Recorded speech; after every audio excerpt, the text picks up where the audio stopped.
All right, good afternoon. Welcome. We are here this afternoon to have a webinar and a discussion on has generative AI already transformed research assessment and will it unlock the REF regulatory burden? I'm Rose Stephenson. I'm the Director of Policy and Strategy at the Higher Education Policy Institute, also known as HEPI. If you don't know HEPI, we're an independent, non-partisan think tank focusing on higher education, and I am here to chair for you today, which I'm really thrilled about because I feel like I, for one, am going to learn a lot. So this webinar is presented by the Campaign for Social Science in partnership with the UK Evaluation Society and the Social Research Association. It's part of a series of events on different aspects of AI, which started last year and is continuing this year. And there will be some links appearing in the chat about the upcoming events. For those of you who don't know, the Campaign for Social Science demonstrates how social science improves public policy, society, and all our lives. And I think that feels really particularly important right now for a whole host of reasons. And it highlights the value of applied social science research and advocates for its greater use in decision making and in government. The campaign promotes the benefit of investing in social science to deliver evidence-based solutions to the significant challenges and opportunities facing our society. And clearly, one of those challenges is working out how we can manage and evaluate the increasing use of AI technologies. I have a lot more familiarity with AI in the teaching and learning world. HEPI's done quite a lot of research on student use of generative AI. So I'm really looking forward to kind of the focus on how AI is being used in the research world today. So this webinar is going to look specifically at the impact of AI on research assessment with specific reference to REF, Research Excellence Framework 2029. And to guide us through that topic, I'm really thrilled that we're joined by Richard Watermeyer, who's the Professor of Education and co-director of the Centre for Higher Education Transformations at the University of Bristol, as well as principal investigator for the REF AI project, which we're going to hear about today. So in preparation for this webinar and to be entirely on topic, I asked Notebook LM to summarise the REF for me, and it explained, as it does in its very simplistic way, that REF is like a homework project that is so massive and so high stakes that it determines how billions of pounds will be spent, costs nearly £500 million to organise. It only happens once every 7 years, and everyone involved is absolutely terrified of it. So quite a strong summary there from AI on the experiences of the REF. So we're going to hear from Richard for about 35 to 40 minutes, and we'll be taking questions after that. So please do put your questions in the Q&A box. Try to put them in Q&A rather than chat, because otherwise I might miss them. And upvote your favourite questions, and I will go through as many of those as we can in the time. The session's being recorded, and the recording will be available to view after on the campaign website and YouTube channel. And also, as you've registered, you'll get an email with that link as well. So without further ado, I will hand over to Richard, who is going to tell us all about the REF AI project. Thank you, Richard. Thanks, Rose. And hopefully the slides are now viewable. Yeah, they look good. Brilliant. Thanks, Rose. And thanks for the introduction. And thanks to Steve and the team at Campaign for Social Sciences for inviting me along today to talk about our project. This is a project that came out of a fairly long period of research being led by my team, looking at how all things digital are disrupting and transforming higher education environments in a global context. And with colleagues at JISC, we embarked about 4 or so years ago, not long after the publication of ChatGPT, to understand the ways with which LLMs specifically were impacting academic and professional services workflows in universities and what the impact of that was. And that got us to the point of asking the question, golly, I wonder how these tools are beginning to shape and inform approaches to the development of institutional REF submissions in the context of the Research Excellence Framework. And such was the genesis of this project, which then, as I will explain, took us on a whistle-stop tour. It was very rapid qualitative research around the UK to begin to understand both how universities were beginning to integrate these tools into their ref preparations, but also to understand the ways with which those within universities are understanding the utilization of these tools in the formal context of the ref itself. So when all those various disciplinary panels coalesce, to what extent might the tools efficaciously be used for the purposes of doing peer review across the various dimensions of the ref, of evaluating outputs, of impact case studies, and of environmental, or what has previously been more recently proposed as the kind of people and culture dimension of undertaking research. So I'm going to give a little bit of a statement to begin with in terms of what the project was all about, and acknowledge our funders, which were Research England. As I said, it was a very rapid qualitative investigation. In fact, most of the research was undertaken within pretty much a 3-month period. And it was focused specifically on understanding existing, emerging, and prospective applications of and attitudes towards the utilization of these tools for the explicit purpose of the research excellence framework, and in the context of both institutional level preparations and the development of ref submissions, but also in the context of the ref formal assessment process itself. Okay. So let's put this a little bit into context. I've given you a little bit of background in terms of the track record of the team, who I should also mention involved Laurie Phipps, who was the senior research lead at JISC, in conjunction with my colleague at the University of Bristol, Tom Crick, who's also CSA at DCMS, and our research fellow, Rodolfo Benitez. But we strode into this project on the context of, at first, very limited knowledge of how generative AI tools are being deployed for the ref. In fact, it really began with a conversation with Research England saying, what is your existing data and evidence base with regards to how these tools are being used? Which the response was, we don't yet really know. And thinking about how these tools are being used for the ref, and that kind of entry point in terms of thinking about wider research assessment purposes, and what the general perceptions and experiences of its use across UK higher education are. The project also emerged as a response to many of the concerns that are abundant, especially within an academic trade press, around the continued fitness of purpose of the ref.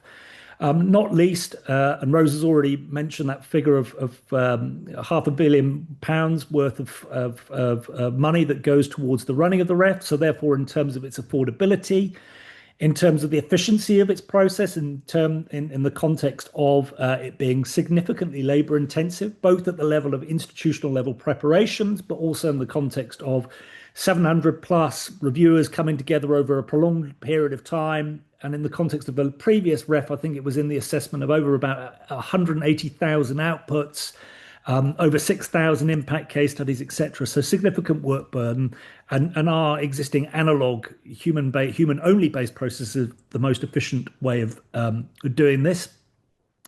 And also something around the tolerance, therefore, of its regulatory burden. Can universities themselves really manage to do this, especially at a time where we are seeing discontinuation of these kinds of exercises in other international contexts? So most notably, we've seen discontinuation of performance-based research funding systems in comparative sectors like Australia and New Zealand, where the Excellence for Research Australia and Performance-Based Research Fund have both been discontinued. On the basis, I should add, of government seeking more modern, more efficient, data-informed, and I think that's the operative double word there, data-informed and data-led forms of research assessment.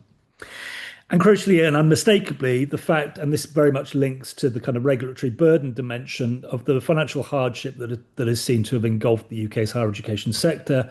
And we'll all be too many of us aware of the continued financial frailty and instability that is affecting many institutions, and in the context of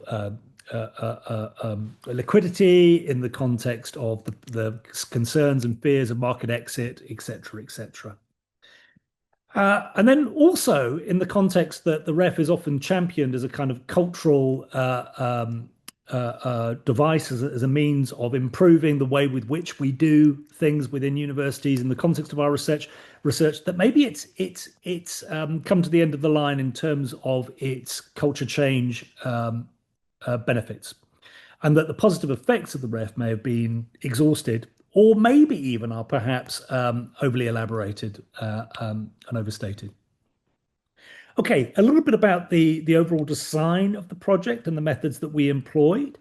So despite the pretty compressed time frame, we managed to do 16 in-person, it should be added, institutional visits. The spread was across 8 Russell Group higher education institutions, 6 post-92s, 1 research intensive, and 1 non-Russell Group research intensive.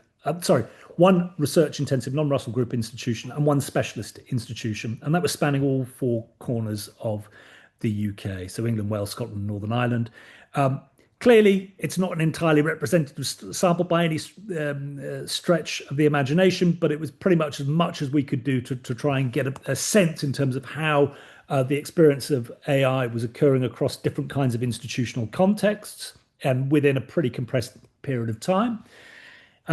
Breaking apart those institutional visits, they were comprised of 16 focus groups, which involved in total over 200 senior academics and professional services staff with direct responsibility for ref within their institutions, and 32 interviews evenly split between provost chancellors for research and or their equivalents within in those institutions, and institutional ref leads. Our access was facilitated by Research England as our core funder, and also MEDEA and the Scottish Funding Council. Alongside the explicitly qualitative research, we also ran a national online survey, which recruited the response of about 400 academics and professional services staff, and was intended as an opportunity for those not selected within our institutional visits to have their say. As already mentioned, fieldwork was conducted pretty rapidly during the months of June to September 2025, just last year, and the report was formally launched on the 1st of December. So we're not far off from our formal dissemination of these findings. So let's talk about the core findings here and what was it that we found through this pan-UK consultation. So the first overall statement is that there's a pervasive view that AI is coming fast and is already probably ever present, if in subterranean ways or less visible ways, should we say, within institutions. But that also institutions are largely unevenly prepared in terms of their response to the integration of these tools for purposes of research assessment, and a real sense that there is a quite high risk register associated with the incorporation of these tools for said purpose. We found an equal amount of enthusiasm alongside anxiety, and many across the institutions we spoke to sense that the sector is drifting into an AI-enabled ref, and crucially, that happening without any clear, robust, explicit guidance or guardrails that can guide that infusion integration process. Okay, clearly we have a sample of which captures difference across institutions, and that reflects and is reflected within our findings. We found that certainly in the focus groups, generative AI use in ref preparation varies dramatically, and that's explained not only according to different kinds of institutional contexts and the way with which the tools are being used within different institutions of different size, resource, research power, supportive infrastructure, etc., but also crucially at different disciplinary levels. And aware and dependent upon what discipline you were looking at, the tools were being variously applied. Curiously, although there's a fairly high degree of limited infrastructure and certainly low organizational maturity in apropos of the use of these tools for the ref, we did discover in some institutions the development of already operationalization of in-house tools for AI that were specifically being utilized for dimensions of the ref, like output review, or for instance, impact evidence gathering and the creation of impact case studies. Those it's fair to say we're in the minority. Most of the institutions that we consulted with spoke about either AI just wasn't on the table, it wasn't something anyone had really considered. There were many who were also actively avoiding AI entirely, um, or or in some instances, some were beginning to dip their toe into the AI pond. Levels of organizational confidence differed sharply. So, whilst we did have a few that demonstrated a slightly higher degree of organizational maturity in terms of the use of the tools, this was often connected to overall institutional resourcing and also, crucially, local leadership. So the extent to which senior leaders were seen as champions for the utilization of these tools, and not just for research, but broadly across the various portfolios of institutions and across a variety of different academic and pro services workflows. So a real sense there that senior leadership and championing of it was crucial to the extent of organizational confidence in their application for REF purposes. No two universities are approaching AI in the same way, perhaps unsurprisingly. Um, and this, of course, you can attribute to the overall resourcing for the ref minus the AI dimension, in the extent to which large research institutions often have significant teams that are there to scaffold ref preparations, where perhaps in smaller institutions or less research oriented, equipped, or even specialist institutions, those same resources just aren't there. So where in the large research intensive institutions, they would often have specialist teams. You also found a greater prevalence of digital infrastructure and a higher tolerance also for experimentation with these tools. In the post 92 and smaller universities, the approach to Gen AI was typically a little bit more cautious, but most of this was correlated to kind of resource constraint, or, for instance, a lack of in-house expertise, and even time that was could be conceivably allocated within workflows, work allocation models, and the rest of it to such undertaking. In several of the focus groups, participants said that the REF AA consultation was the very first time that they'd even had this conversation. And that was true for, I think, the vast majority of them. In fact, most of the institutions we visited, for us as a research team, we got the happy response of many thank yous saying, thank you for instigating this conversation, and the conversation leading to the actioning of working groups and the like that were taking the agenda forward. But again, this was very so in the context of last June through to September, conversations around the use were pretty nascent within institutions. Okay, so our participants identified a series of risks connected with the use of the tools. Many of these will be unsurprising and are well as established within a cognate literature that talks about the efficacy of AI for the purposes of research assessment. So we see here, voiced by our participants, concerns around bias and inaccuracy in the context of Gen AI models. Um, uh, Well-trod themes around the hallucination or the potential for hallucinations and the like through the utilization of these models. Some voice concerns around data protection risks, especially in the context of when staff might be pushing in unpublished research into public AI tools, where there'd be less control over where that data was going. Also, and I think that was identified was a sense that a lot of the practice is pre-subterranean or else covert. And I think that explained by the pervasiveness of stigmatization related to the utilization of these tools, and many feeling that the subterraneanness of the use of the tools was driven by a sense of people fearing institutional censure, the disapproval of colleagues, etc., etc. So a sense there and a wide sense that people felt that the tools are being widely used, but privately. And also connected with that, a sense that actually the use of the tools for such purposes should be probably discouraged. On the theme of culture and governance,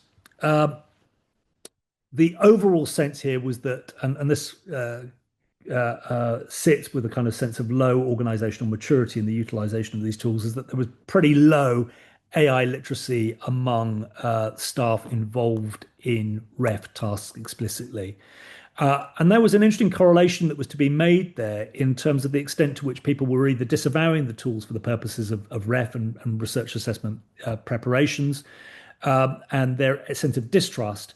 The people that were most objective to, or raised objection rather, to the use of the tools were also tended to be those who were either non-users of the tools, or who declared that their understanding, knowledge, expertise in terms of the use of the tools was very low.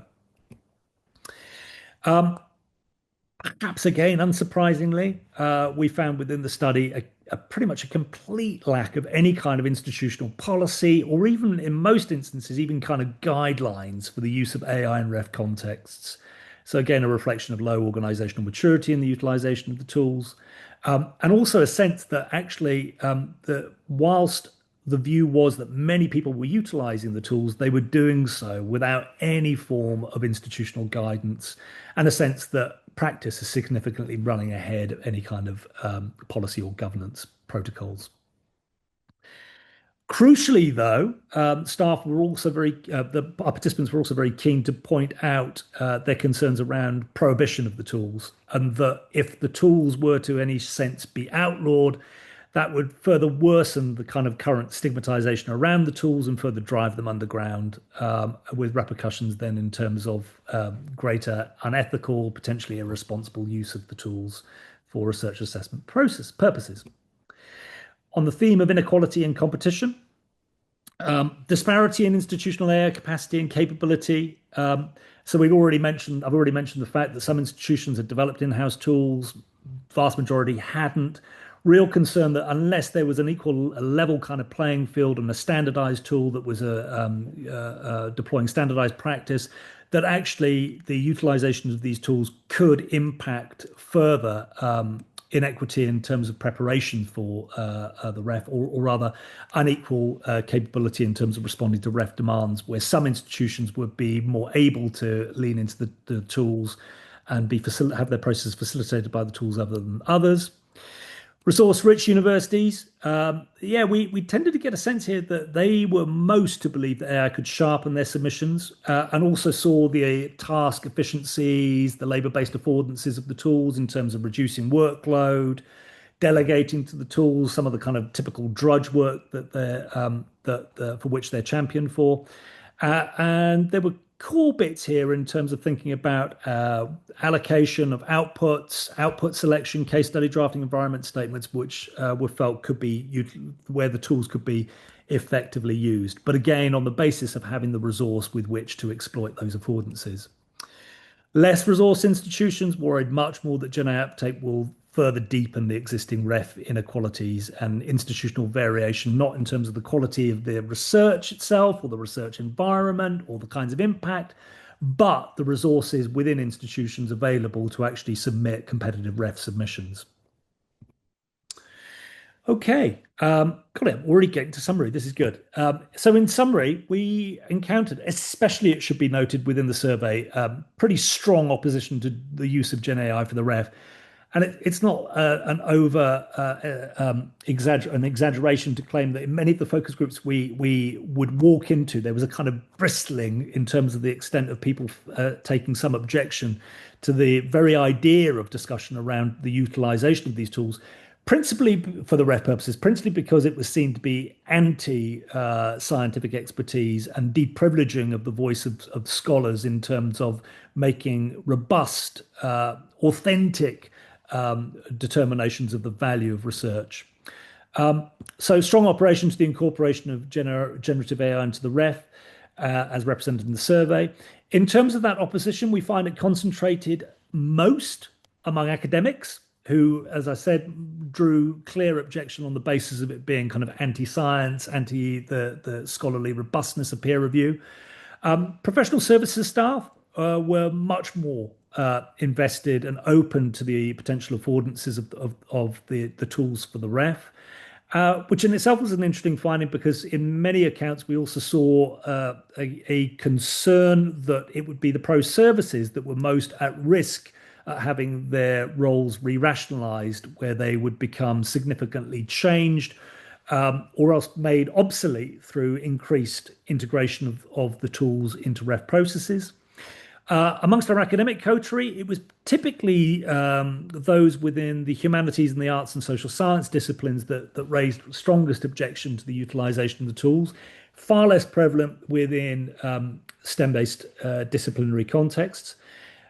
We found also, curiously, despite there being more in the way of potential resourcing for the utilization of the tools, that the opposition was strongest most from academics in Russell Group institutions. And again, just to re-emphasize that the opposition was strongest amongst those for whom use was spare, fleeting, or otherwise not apparent. We did find a sense of change perspective. So I mentioned and raised the point of people coming into our focus group discussions bristling with a sense of negative energy with regards to the utilization of tools. That tended to wane a fair bit as we got into critical discussion in terms of what the tools could potentially do and the ways with which they might be rationalized for particular specific tasks and the like. So through the process of the study, we also came to a point, I think it's fair to say, where a lot of the hostility towards the idea of the tools tended to wane and was tended to be substituted instead with a stronger sense of there are potential affordances to institutions to be gained from the exploitation of the tools for purposes. Okay.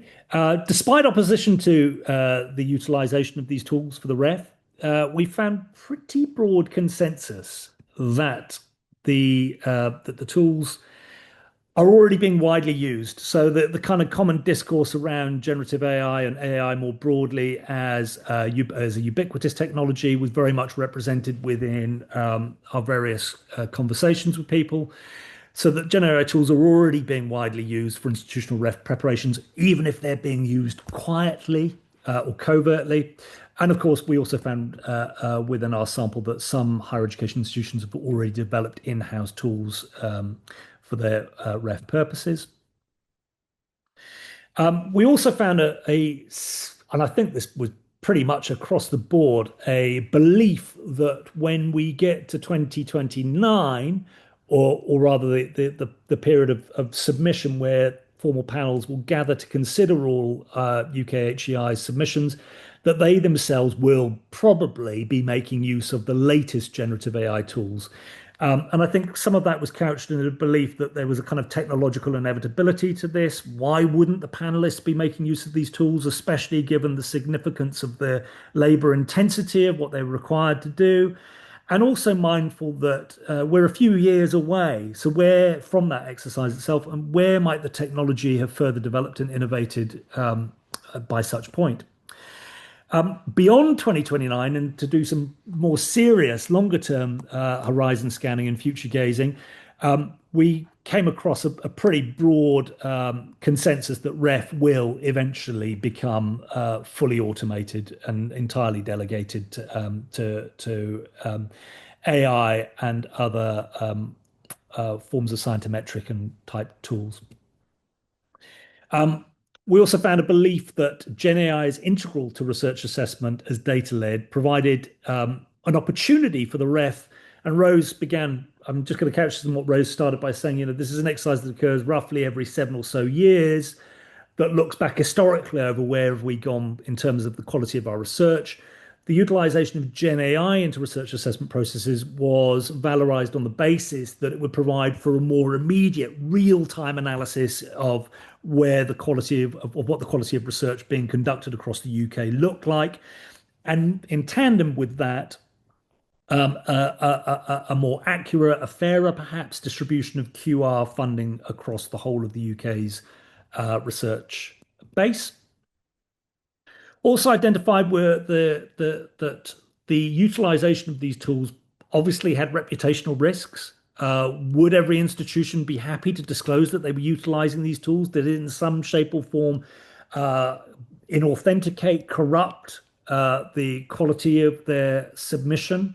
But also concerns that if the UK research community doesn't begin to embrace these tools more, what are the reputational damage there? in terms of forfeiting any kind of claims to technological leadership and as specific to research assessment. I'm getting towards the end now, folks. A few additional things to mention.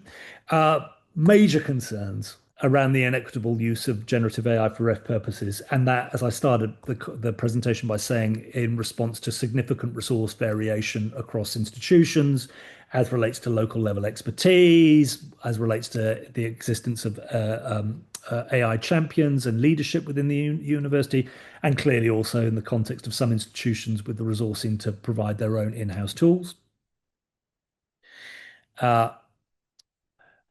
This very much goes back to a kind of level the playing field discourse around an urgent need for standardization in the use of Gen AI to prevent some universities exploiting opportunities through their own better resourcing over others.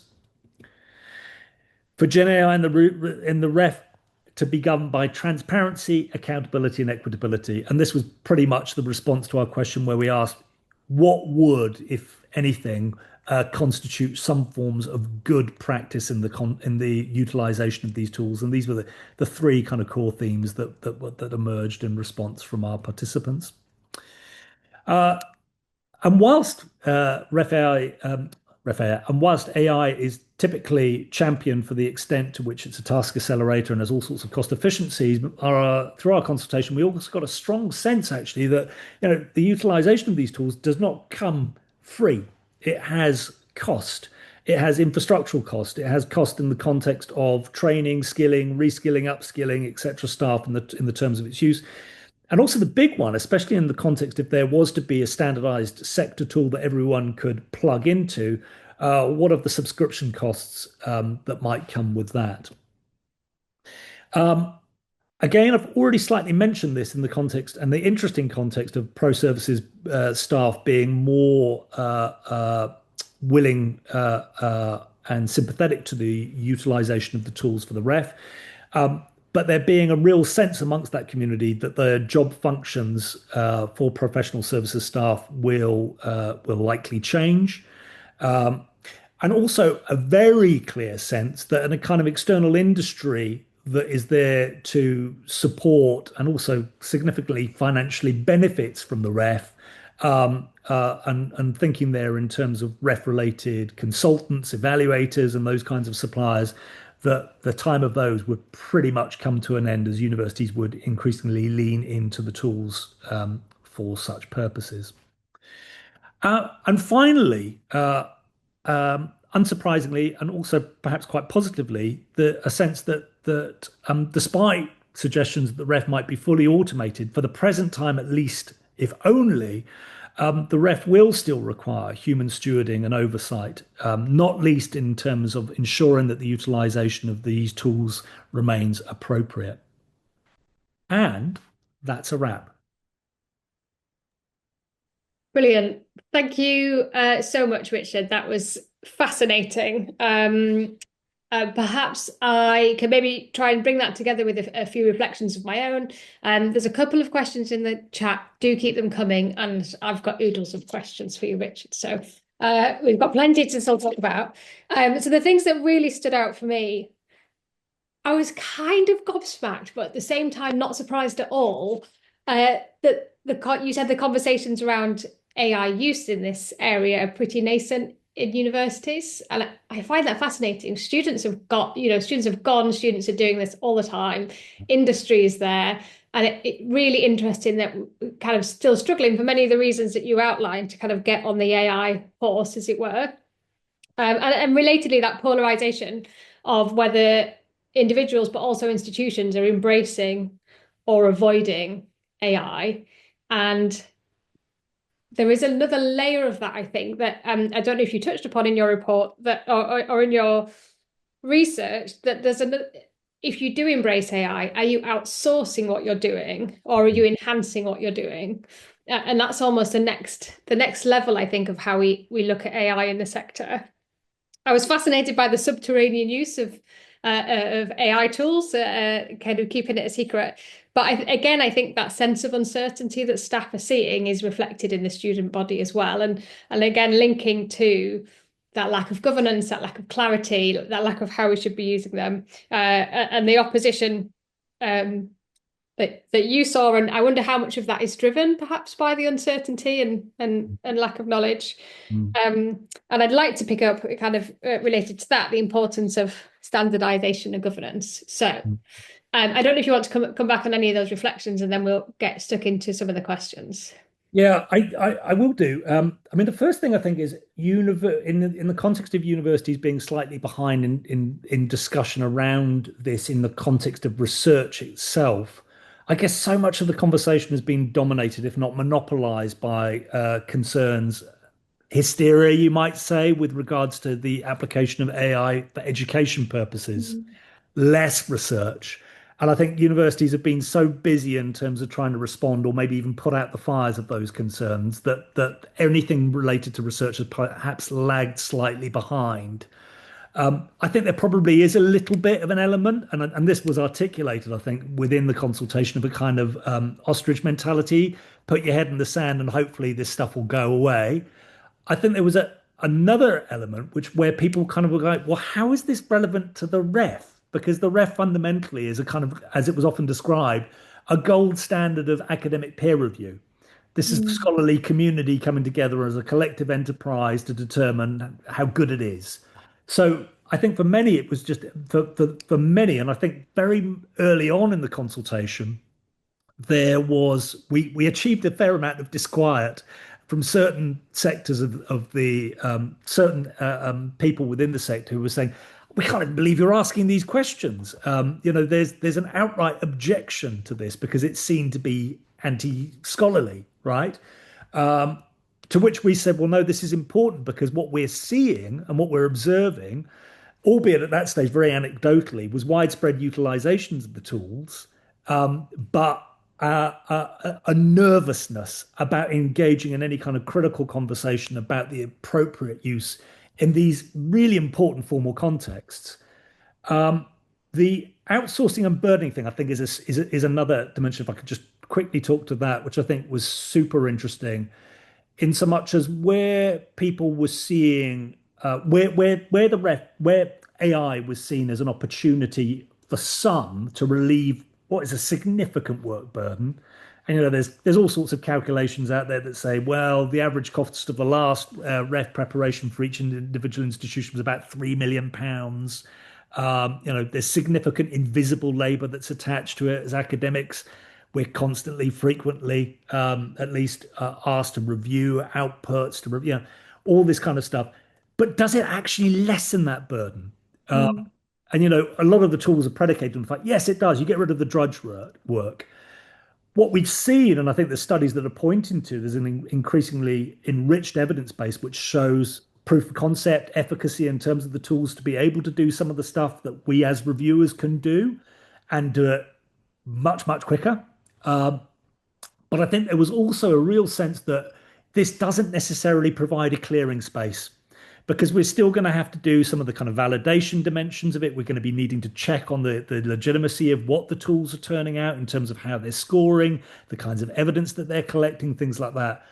And actually, amongst the professional services staff, we got a sense that, you know what? Yeah, the tools, if they become increasingly used, might change my role, but it's changing, not necessarily replacing. So that obsolescence factor, we didn't really encounter so much. In fact, it was a sense that this is going to create additional forms of labor and new forms of labor that perhaps aren't necessarily in place within institutions.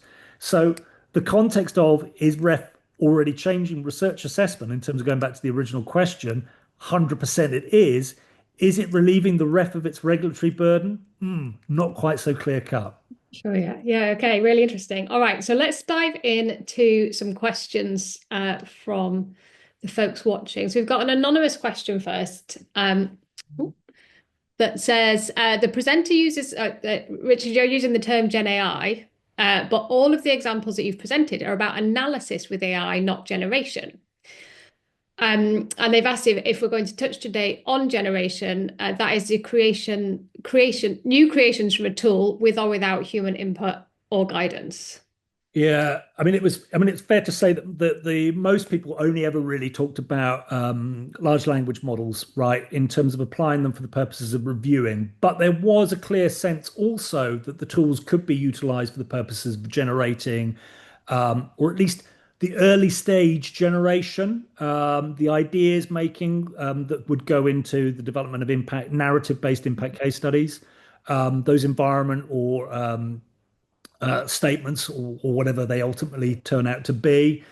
So there was a clear sense that the tools were being utilized, albeit tentatively and with varying degrees of use across universities for generative purposes, predominantly in terms of both gathering data, in terms of starting the development of narratives, in terms of refining narratives. So there was, in some respects, a generative dimension in terms of the utilization of the tools. And I think especially so, and this I'm saying this as someone who previously had to put together a ref environment statement and last time round, a utilization of those tools to draft significant chunks of narrative, which are and can be pretty heavy and the like. So yeah, we did see a clear sense, not so much in the spotlight as the kind of reviewing dimension, but a sense, especially more amongst the pro services community, of how the tools could be utilized to essentially author chunks of narrative that go into ref submissions. So I presume as researchers, a bit like working at a think tank, you don't always know what your impact is. You only know if someone's told you that they've used your research for something, or you happen to have seen it, or it came up on a Google alert. So is that part of how GenAI could be used to go out and find where your research Yeah. was used or had an impact in the real world? Yeah, I think so. And some of the stuff that we've seen further to the particular project has kind of reconfirmed that in terms of, can you use it as a kind of reconnaissance tool? Retrospectively, in terms of like going out and trying to basically scrape the data that tells you, well, this is where your research is represented, and this is the kind of impact that you might have achieved, but also prospectively.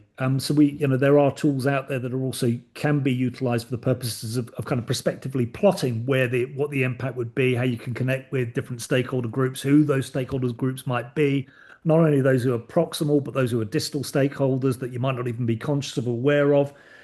So there's a whole variety of different applications, I think, that are specific to the impact dimension of ref specifically. That's really interesting when you talk about the potential for change in research culture. Those tools having an impact on impact is Yeah. really interesting. Yeah. Yeah.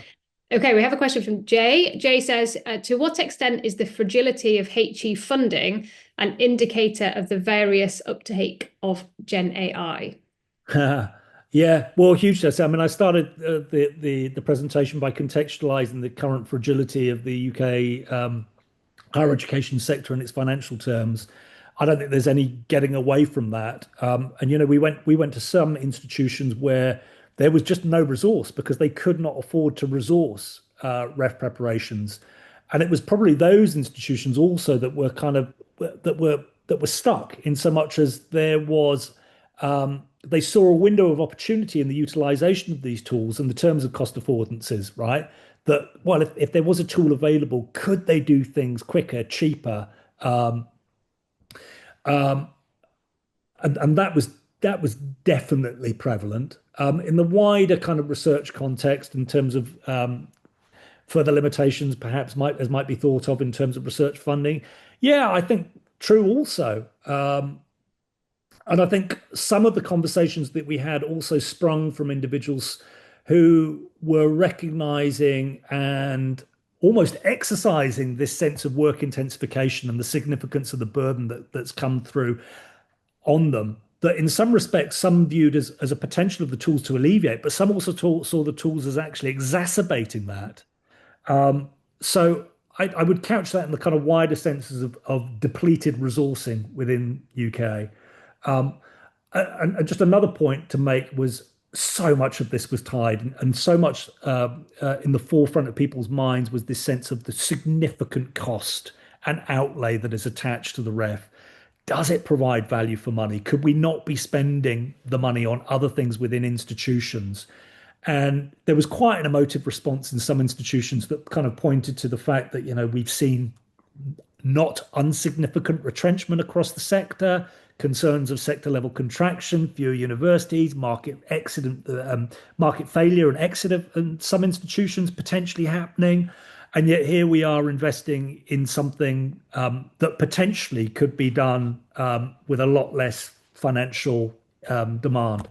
However, as I pointed out in the presentation, people were also cognizant that AI doesn't come for free, as many imagine, and that's not even forgetting the environmental costs that are associated with it, with the application of the tools as well.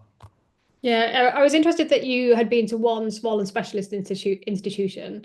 So I wondered if, because they will inevitably have so many fewer outputs, that would that feel more manageable for that institution, or because they had less resource, were they more interested in AI because they didn't have the infrastructure, a big ref infrastructure in there to handle their albeit smaller number of outputs? Yeah. Um, Less the size and scale of the outputs, more the quality and type of the outputs, which I think was the more interesting thing within that institution, where they were dealing more with non-traditional forms of outputs. Mm-hmm. Um, and I think it would be fair to characterize that as an institution that um, the leadership was, I think, pretty keen on the idea that the tools could be utilized in quite effective ways, but there was pretty strong ambivalence, if not agnosticism, amongst the academics we spoke to, who were either just completely resistant to the idea of these tools, or who saw the tools as being ill-equipped to do the kind of judgment and value determination work that scholars could do for types of outputs that are non-traditional, that don't Yeah. follow the kind of rubric or dynamic that the tools could be utilized for in,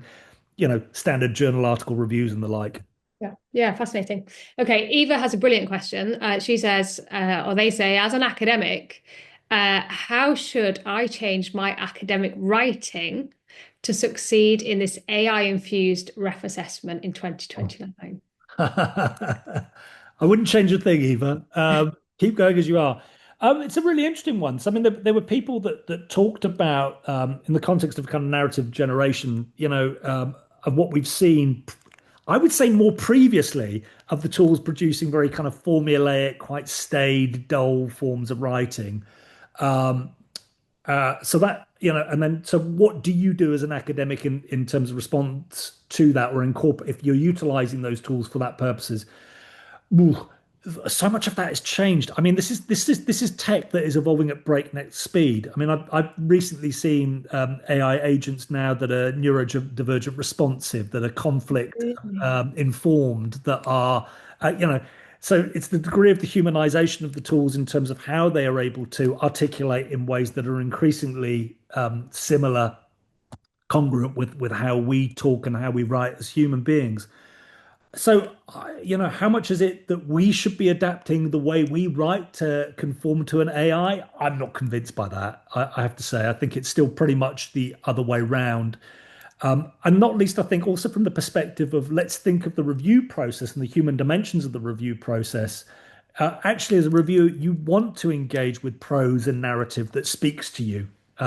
And especially if you've just read your 100th application, your 100th journal article or academic case study or environment statement on that day, you're going to want something that really talks to you. And I guess that the dimension there is retaining some of that, the human communication dimension within it, that the AI, at least when we were having the conversations, 6, 7 months ago, it was felt couldn't do.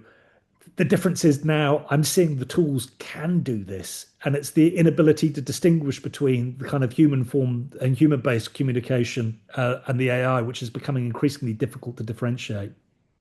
And you kind of mentioned the kind of future world where the review might be also using AI. And are we going to get to the point where AI is writing the summaries, Yeah. outputs, and impact statements, and AI is also reading them? And have we just fully gone down the rabbit hole at that point? Yeah, I mean that's the doomsday scenario, right, Rose? I think that's the dystopia that people tend to imagine. I mean, I think there's a few things that can be used as kind of proxies to explain or think that through, which is One, it's just not affordable. Is the fundamental, even operating on the basis of the last ref, can we in good conscience spend £500 million on this exercise? I know that there are some who say that it's good value for money, that the ref actually serves a really important process and actually does provide that. I think that's pretty difficult to square in when you consider the current conditions of the UK higher education sector, I've got to say, and in the context of so many of the changes that have happened to funding. And then when you also think that, and it's maybe differentiating the ref as something that's an administrative exercise, right? So if it is just about how we do, rapid value judgments in terms of the quality of research so that we can distribute the money, then it's pretty much an administrative exercise. If it's something that is more explicitly about the academic community coming together to have a deep and meaningful conversation about how it does what it does, then it's something altogether different. And I don't think the utilization of AI for those purposes is efficacious, appropriate, or useful. The reality, I think, is though that for many people that are either disconnected, the vast majority of academic staff are disconnected from the ref. They see it as an administrative, bureaucratic exercise and nothing, and no more than that, or no more than that. My sense is that and as everything is monetized, and it can only go to something that becomes less time resourceful, demanding, and has such a significant financial association with it. There's the accuracy dimension of that as well, right? I mean, you look at Australia, you look at New Zealand, these are countries that are saying, no, we're junking this. The Mm. analog process no longer works. It does not serve purpose. It's not fit for purpose. And that's reflected in both the context of the affordances of the tool, the fact that we're in a datafied world, and the fact that is it best value for money to get so many senior academics and pull them away from doing really good science, small s, and sticking them, in a proverbial room for a year to do all this kind of assessment when we could be making pretty quick, pretty accurate decisions about the value of our research in far quicker time that are complementary to what we would be doing on a human-based analog exercise. So where do we go? I mean, I guess the question is, or rather the key observation is the fact that the vast majority of those that we spoke to felt that, yeah, this is going to become a fully automated process. And in 10 years time, and I think you even when you said to people, will there be a ref as in its current format in 10 years time? The general sense, especially amongst the leadership of the institutions that we spoke to, balked to that idea. Said no, that doesn't make sense. So there's that tension there between that kind of human-centered scholarly process that ref is supposed to be Right. and the realities of the need for efficiencies in institutions Yeah. that will inevitably, if that is the way we go, strip out that humanness, but might deliver something that's more efficient and effective. I think so. And I think that was also reflected in the part that people kind of said, well, the ref has kind of served its purpose. I know there's been a lot that's made in terms of the success of the ref and its contribution in terms of thinking, especially about culture and culture change and providing better kinds of research cultures within institutions. The broad sense that we got, apart from a few people that said otherwise, was the fact that no, we don't need ref to do that for us. We can do that ourselves within our institutional communities. We don't need this lever, this policy lever, this stick, this technology of governance to do that. There are better ways for us to do that. And any of the positive kind of elements that we've had in terms of behavioral, cultural change within institutions that ref may have inspired, that's been and gone and done. Almost a kind of let's recognize the ref for what it is, which is essentially a tool for the distribution of QR. Yeah. Yeah. Okay. So I've still got a few questions. I'm going to try and do a bit of a quick fire here, Richard, to get us through a few more. So Nicola's got a really important practical question, which is what specifically are universities using GenAI for in their preparations for the ref? Yeah. Well, there's no one size fits all approach to that. We saw within the consultation a variety of applications of the tools. In some institutions, especially, there was one where there was an inbuilt AI, home in-house developed AI tool. They'd achieved real significant success in terms of utilizing the tool for scoring ref outputs. Um, and I'm saying that as well because I think there was also a real sense of distinction that was made within the consultation between people saying the ref is a process of peer review. Is it that, or is it actually just scoring against a preset 0 to 4 star criteria of what excellence is, which is something many felt was qualitatively different. So a conversation also about what is the ref actually peer review. So I'll use the word that a lot of people, the language a lot of people meant, which was about the scoring of outputs. So the tools were being used for that. They were being used in terms of allocating and allocating outputs to reviewers within institutions, making sure that the right sets of people were reviewing um, the right kinds of material. They were being used for the purpose of developing impact case studies in early stage narrative generation in terms of refining what was being written within case studies. They were being utilized in the context of the development of all the bits around institutional research environment. So they were being utilized in every bit of ref Yeah. preparations with varying degrees dependent upon the institution, dependent upon internal resourcing and levels of maturity and in-house expertise related to the use of the schools. Yeah, I've seen that matching process used quite widely with GenAI, both in terms of kind of matching academics to funding bids, students to placements, etc. So it's interesting that that's being used similarly. I wonder if that's quite a promising use of AI if we're seeing it in multiple contexts. You mentioned about the in-house tools being developed, and I know this was a big focus of the report. That are you going to end up with this inequitable Yeah. structure that some institutions will have an amazing, whizzy tool and some won't. And we see this in the wider HE policy sphere, that the government talks about shared services and collaboration and likes to completely ignore the fact that this is a competitive market. The ref is a literal competition for money. Yeah. So the thought of, so I can absolutely see the case for a tool for the sector, and that is the tool you are allowed to use for ref. But if it is a competition, should we be banning anyone from using the best, the whizziest tool that they're not going to share with anybody else? Yeah, well, I think that was a really interesting. We wrote that within the report. I mean, that came up, Rose, was the sense that, well, even if you did produce a standard tool that everyone could plug into, right? The reality is that you'd get some institutions where they had the financial muscle who are going to invest in an even better tool, right? Or supplement their use of the standard tool with something even whizzier that has greater capability and all the rest of it. So the suggestion that the tools can be implemented for the purposes of leveling the playing field, yeah, I think most people were pretty ambivalent about whether that could ever really be achieved.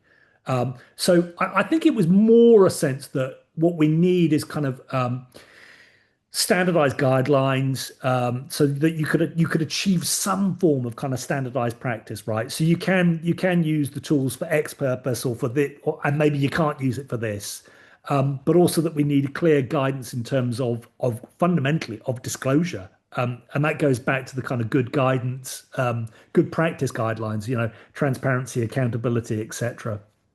And where should that governance be coming from so that we are all on the same playing field? Because I can see that institutions will be working on their AI governance, but you might get an institution that is happy to have some blurred boundaries, perhaps, whereas someone might take a really, really ethical approach. So where should that governance be coming from? Yeah, well, I think the universities themselves are crying out for it. It's not going to be self-originating. There was one institution of the whole sample that ultimately, at the end of our consultation, had actually produced an institutional policy.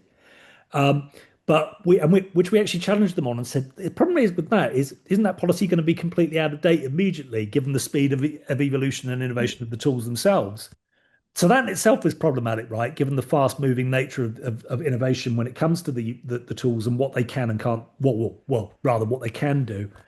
I think the overall sense was we need sector-level leadership on that, and that should be coming from Research England Mm. and UKRI,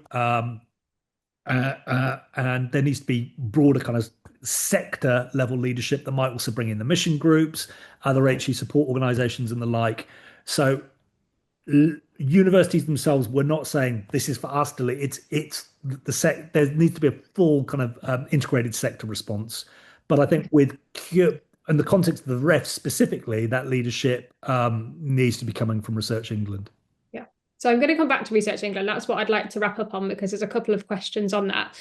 But before we do that, I have a question from Stephen who says, your introduction spoke about concerns around bias.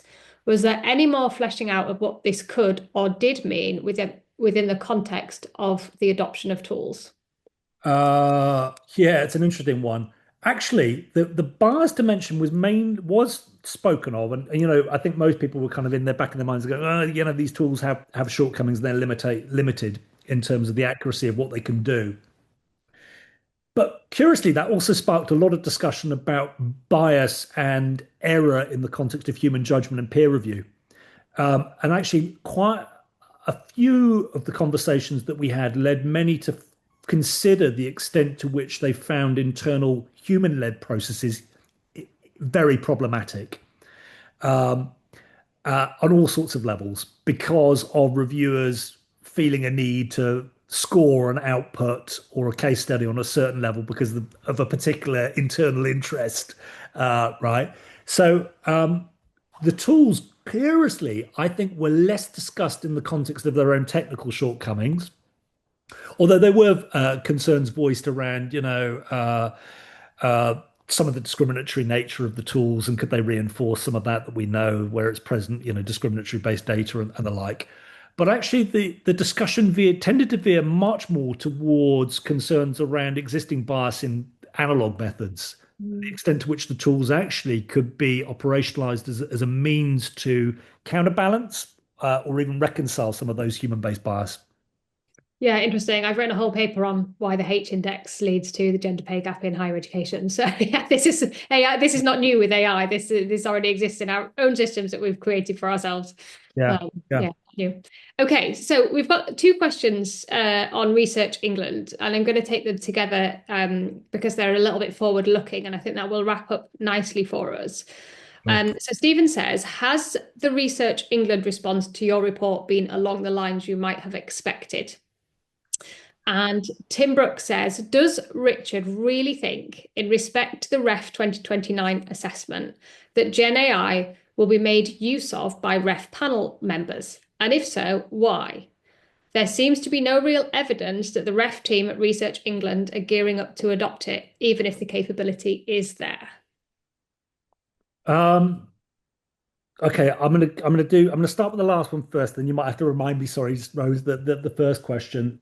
Do I think that the panelists will use the tools for the in the context of Ref 2029? Um, I'm going to couch this on the terms of the consultation and the number of conversations that I've had, which will be to say yes, but um, perhaps not in wholesale ways, perhaps variously. I think it really depends in terms of what, and of course, panels themselves have got a fair degree of autonomy in terms of what they will and won't do. And I think that's some of the fogginess at the moment is, well, what is licensable in a way? What are we licensed to do in the utilization of the tools? My I don't think I can escape from the fact that I think the vast majority, especially amongst the leadership of institutional leadership that we spoke to, are people saying, "Well, it's a given. Of course, they're going to use it," and that was a sentiment that was repeated time and time again. Almost a sense of, well, why? Can you explain to me why they wouldn't utilize the tools? And I think that was also apparent in the context of thinking about, um, you know, ref reviewers are not a homogenous group. They come from some institutions where they'll be afforded buyout from their institutions to undertake that work. Some institutions won't be doing that. So academics will be doing ref reviewing on top of their day job, which has shown no compensation for their ref role. So then, the extent to which the technologies provide a scaffold to their being able to do the work, yeah. So I think I would be inclined to follow that similar belief. The concern is the extent to which the use is disclosed, is done transparently and the like. But yeah, I think the problem that we've also got is I think there's still a fair degree of uncertainty in terms of where ref goes next and what will ultimately happen in ref 2029. Many of the panels have only recently been confirmed. Panels are already starting to get together now. We're still a few years off. And again, it goes back to the earlier point made of, well, we don't even know where the technology will be. We're 2026 now. Where are we going to be in a couple of years' time in terms of what the technology can potentially do? I think there's also another element, and many people talked about Ref 2029 as also providing a valuable opportunity as a test bed, so that you could run. And some argued that, what we should be doing is we run a standard kind of analog ref that is Okay. as previous, but we run alongside that a fully AI version. I can see. I mean, that makes a huge amount of sense actually, in terms of the kind of experimental model and experimental research in terms of proving doing the proof of concept on a wide sector level scale of data. So I think what we've seen is that there's kind of proof of concept that is being achieved at institutional levels with smaller amounts of outputs and impacts and all the rest of it. But could you do it on a national level data set that researching them would have through the ref? Oh, I remembered the question about what's the response been of Yeah. Research England to it. Uh, I don't know whether I can honestly, confidently respond to that question. I think that all I can say is that the report has been well received, and has felt to be very helpful. It was throughout couched as an independent research study. So Research England funded this research, but it's an independent study. There was no commitment to utilising our findings in terms of explicitly guiding where the ref goes next. And that was established right from the outset. So there is an explicit degree of separation from what we as a research team have done and what the ref team at Research England are doing.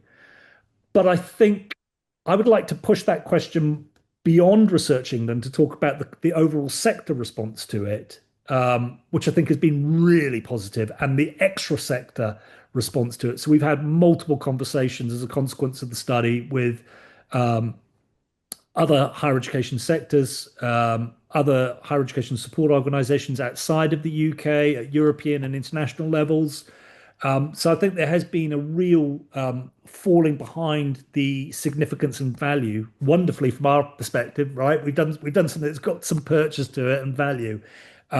So I think the response has been positive, and I like to think that also in the context of how we've impacted those institutions. I made the point within the presentation that many of the universities that we went to said, "Golly, it's the first time we've talked about this." We've learned subsequent to some of those conversations that some places have set up WhatsApp groups where staff are now regularly meeting to discuss this. We've seen the creation of working groups, more engagement with guidelines, more engagement with critical thinking in terms of the use, surfacing practices, right, that have previously been too felt to be, or it's all a bit too murky and stigmatized to be able to have this conversation. So I think the overall sense, and I think Research England would agree with me in terms of saying that the work has definitely enabled the conversation and furthered the conversation as well. Great, thank you. And I think there is something in here about the fact that this was such a quick piece of research. You said it took 3 months. Um, we are quite biased towards liking research that impacts policy, and to impact policy, you have to do things quickly, particularly in this field, in a field like AI that's moving so quickly. And I think similar to that, this is impacting practice on the ground because it was so quick and because you were able to get to so many institutions to discuss this. And I think that is why this report is so valuable to the sector. And I hope you get to continue talking about it because it's fascinating. I think to wrap this up, to me, there's a set of AI questions here that apply in every context. So, what is the governance? Where are the guardrails coming from? How are we clearly communicating to staff and to students about how they could and should be using AI? And how do we make this an equal playing field, whether that's between individual researchers, between different institutions, etc. And I think that set of questions applies in a whole set of contexts. And how do we take those questions and who owns those questions in the ref space? And I think you were quite clear about where some of that needs to come from, which again is really helpful.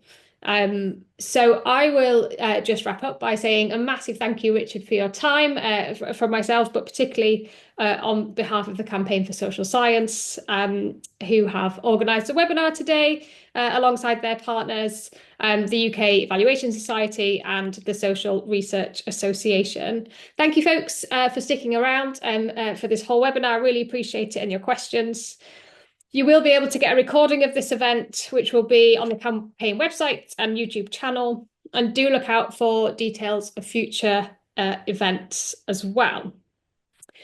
There is already plenty for you to engage with on the campaign website, including written articles and recording of previous events, not just on AI, but on a whole range of topics. And that is also the place you can find details of forthcoming events in this series and other events as well. So many thanks, folks, and particular thanks to you, Richard.